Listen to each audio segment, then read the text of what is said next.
What is up, everyone? Zerlo here with Zerlo Gaming, bringing us back another Magic the Gathering video. I just figured, since I purchased the Adventure into the Forgotten Realms dungeon theme booster, we'd talk about dungeons for a moment and then open this up to see what's actually in it. Now, dungeons are a unique mechanic for a couple of reasons. Number one, it lets you go into a dungeon like you're playing D&D. So just to kind of show you one of the dungeons, we've got this one here, which is Dungeon of the Mad Mage. So each one of these sections here is a room. So this one has 1, 2, 3, 4, 5, 6, 7, and 1, 2, 3, 4, 5, 6, 7. So 7 total rooms, depending on the path you choose to go. So that's something to keep in mind. These dungeons are added mechanics that are supposed to provide you something really beneficial. So like Yawning Portal, that one is you gain 1 life. So that's when you first enter the dungeon. Dungeon number 2, when you enter this dungeon again, you go to dungeon level, and then you get a scry 1. Look at the top of your cards of your library, and then just one of them, of course. And then you can either choose to keep it on top or put it on the bottom of the library. So, it lets you cycle a little bit. And then from then on, as you can see, it goes through many different things. At the very end, once you complete this, draw 3 cards, reveal them. You may cast one of them without paying its mana cost. So, it's strong in its own way, but that's your final reward for completing a dungeon. So that's doesn't feel as strong. So this is Dungeon of the Mad Mage, and then we have Lost Mine of Phandelver. So this one, it's much easier to complete. You don't need to enter 7 times, but if you take a look at your rewards when you enter, you scry 1. So look at the top card. If you like it, keep it on top of your library. And if you don't, put it on the bottom of your library. And then you've got 2 options. When you go back in, you can either go into the Goblin Lair to create a 1/1 red Goblin creature token, or you can mine tunnels to create a treasure token. Treasure tokens are really cool for giving you a quick colorless mana upon sacrificing it. And then from there, you've got a few choices. You've got Storeroom, Dark Pool, Fungi Cavern. And so Storeroom, put a +1/+1 counter on target creature. Dark Pool, each opponent loses 1 life and you gain 1 life. Fungi Cavern, target creature gets -4, -0 until end of turn, so you could mitigate some damage.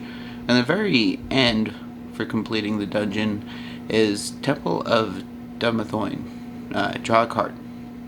So it looks like draw engines is what we're looking at the very bottom when you complete. And don't get me wrong, drawing cards are powerful. So it's not something necessarily to poo-poo at. It's just, let's take a look at the last dungeon. Tomb of Annihilation, John. So this one, trapped entry, when you first enter, each player loses 1 life. So yes, you may lose 1 life, but you're still doing damage, so that can be a good one. And then this one, you've got a few less rooms. So, starting off, you can either go into the Veil of Fears, each player loses 2 life unless they discard a card, or Oubliette, discard a card and sacrifice an artifact, a creature, and a land. So, massive sack outlet there, but that lets you bypass 1 room. Well, technically. No, it's 1 room. We'll just call it 1 room. It's easier to see it that way. When you venture into the dungeon again, let's say you chose the left path, Sandfalk Cell, each player loses 2 life unless they sacrifice an artifact, a creature, or a land, which is a good sack outlet. And then the final room, create the Atropol, a legendary 4/4 black god horror creature token with Death Touch. So it's not drawing a card this time, you're creating a creature. So the Death Touch makes that one a little bit better in my eyes, but drawing a card can get you something so much better.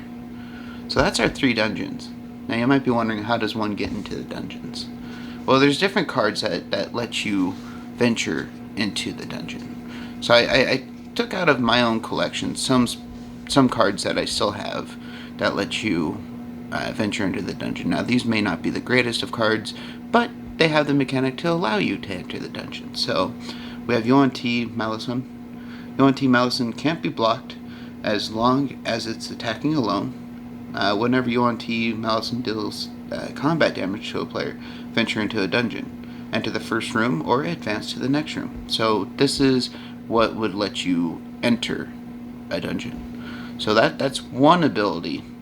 But I did want to show off some different abilities, like Hama Pushar here.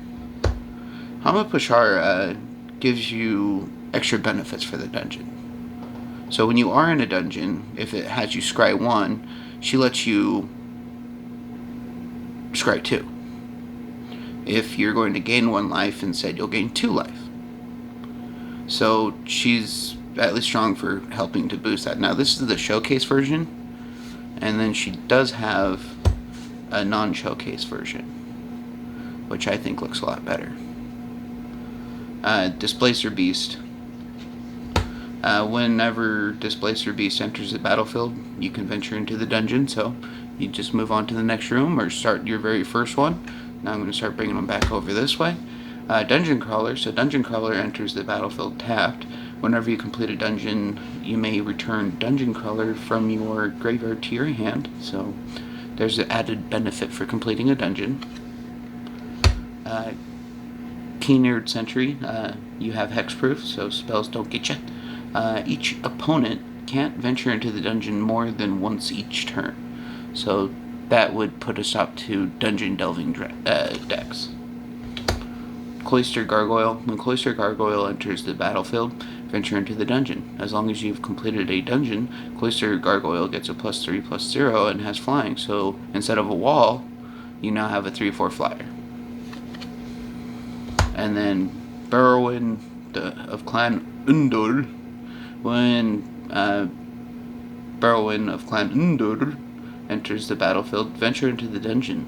Whenever Barrowin of Clan Undur attacks, return up to 1 creature card with mana value 3 or less from your graveyard onto the battlefield if you've completed a dungeon. So that's a huge kind of gain, but you have to complete one of those dungeons, and that can take a while to go through. And then finally, we have our Defender, our wall. You can pay 5 to venture into a dungeon, activate only as a sorcery, so you can only do it on your turn, but just some cards that let you venture in here or gain added benefits. So with that being said, I'm going to go ahead and clear the board, and then we're going to go ahead and take a look at the dungeon theme booster. Just kind of see what they view as a theme booster for dungeons. So now these theme boosters, what they're supposed to do is help you do a couple of things. Number one, it's 35 cards. It has 1 rare, has some uncommons, it has a lot of commons. It doesn't come with land, but this could allow you to build a deck right out the gate. You know, just throw in 15 land and go. But you don't know what colors are in here. So that's why we're going to take a look and see what we have. So you can either treat them like decks, or let's just say you did have a dungeon themed deck and you're like, you know, I just need more cards for dungeons and I don't want to spend money and wait for shipping. You could go out to a card store and purchase one of these and hope that you get good dungeon cards. Or you might not. But that's a gamble with any card. So we're going to go ahead and open this up. Now, these, even though they come in these boxes, choose your theme, dungeons, which is what we did. We're going to go ahead and open these up. I usually open it from the bottom. But then again, I usually also have nails, so it makes it a little bit easier to grab the cardboard.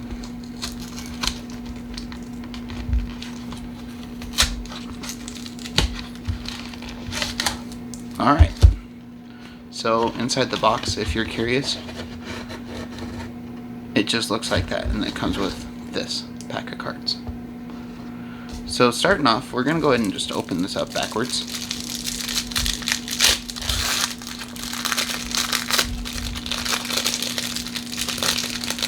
Backwards is how things go.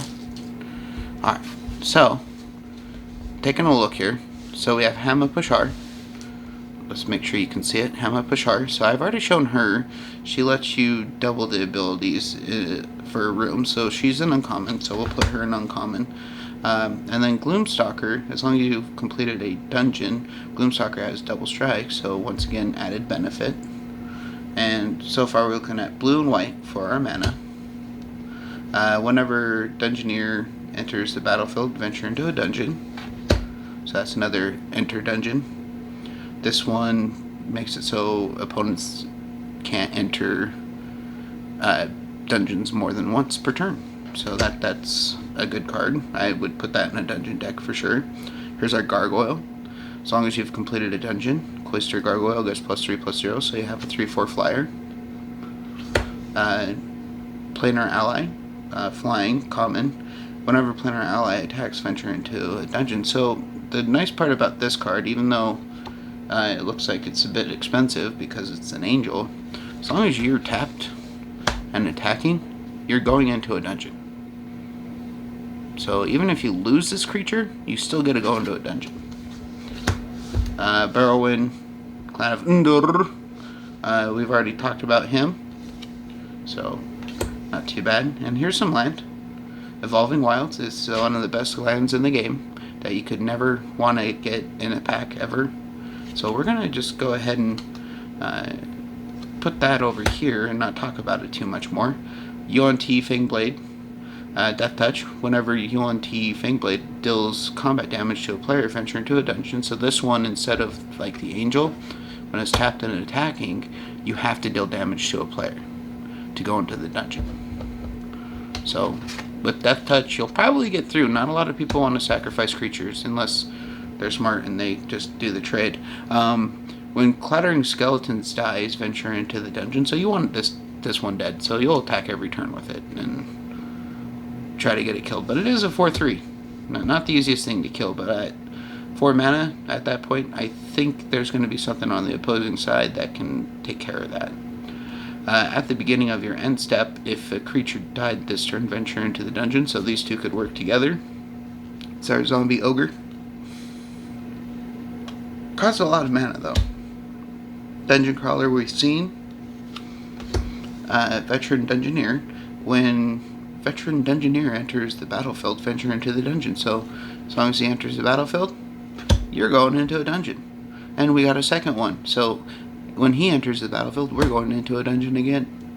And Cloister Gargoyle we've already seen. Now, I didn't have some of these cards because I had gotten rid of most of my commons for this set.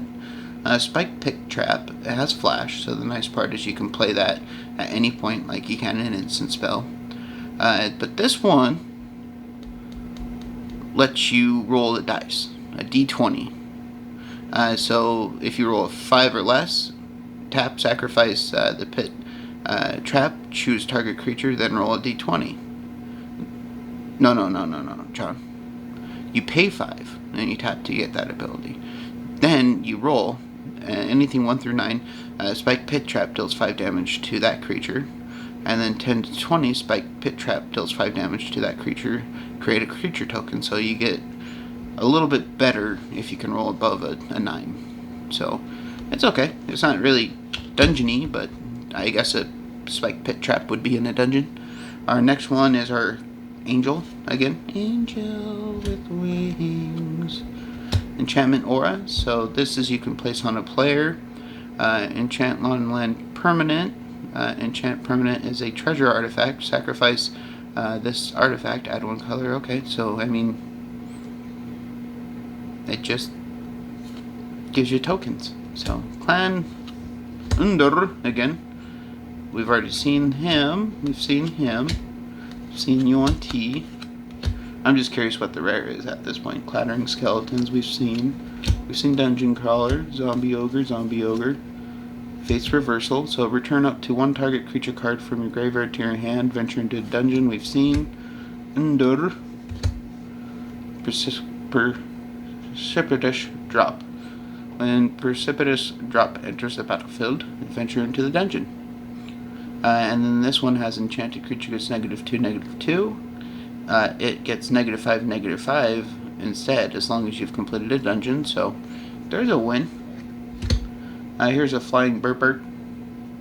Pay 3 and tap this card. Tap another creature you control, venture into the dungeon. So got some tokens, use them. And then we got Nadar. I was wondering if we were going to get Nadar. Nadar, the Selfless Paladin, enters the battlefield or attacks, Nadar, Selfless Paladin, enters the battlefield or attacks, venture into the dungeon. So as soon as he comes out, you get to go into a dungeon. As long as you're attacking, get to go into a dungeon. And then other creatures you control get +1/+1 as long as you've completed a dungeon. And then we've got the smaller cards. I was just using my large cards so we could see it better, but these are the dungeons. So not horrible. I'm glad we got Nadar. Nadar seemed like a good choice for at least a rare for a pack like that. So I'm just going to clean this up real quick, and then we'll go ahead and finish on some final thoughts on this dungeon mechanic. I thought this whole series for Dungeons and Dragons, Adventures into the Forgotten Realms, was so cool. I mean, you've got these dungeons you can go to and adventure into. You can get extra things, but here's my biggest problem with these dungeons. Yes, it's cool, you can, do stuff to enter the battlefield, to then go gain 1 life, scry 1, create an extra creature. But there's plenty of cards out there that you can just cast and get more benefit from.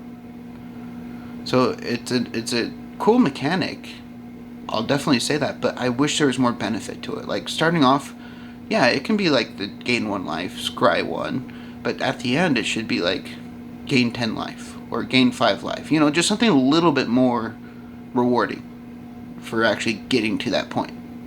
Now, given the fact that you can enter the dungeon as many times as you can, that's something for your opponent to have to try and take care of.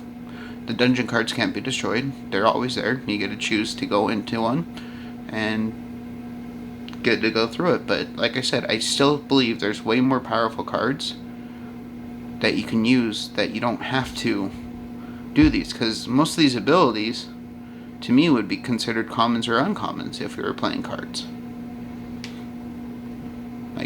So just kind of something to think about. And when you're looking at cost and turns, you got, like, on Tomb of Annihilation, you have 1, 2, 3, 4.